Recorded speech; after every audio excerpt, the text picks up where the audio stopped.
Welcome to the Banker Lamp. Please enjoy the video.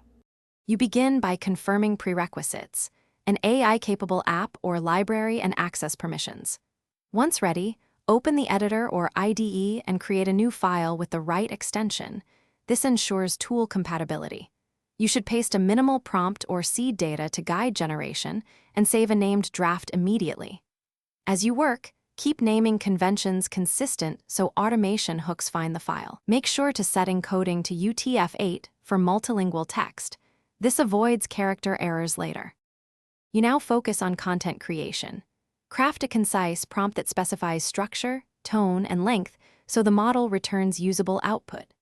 Once done, run generation and review the result for factual accuracy and formatting, then refine the prompt or add examples to narrow responses.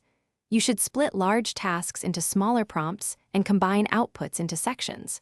Make sure to use versioned saves or branches so you can revert if an iteration degrades quality or introduces unwanted content. You finish by formatting and validating the file against expected structure, running linters or JSON/schema checks as appropriate.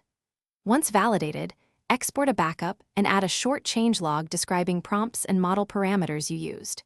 If something goes wrong, first reproduce the issue with a minimal prompt and check logs for errors. Then verify input encoding, model temperature, or rate limits. Make sure to test the file in its target workflow so integration problems surface before deployment. Thanks for watching. If this was helpful, leave a like and consider subscribing. See you next time.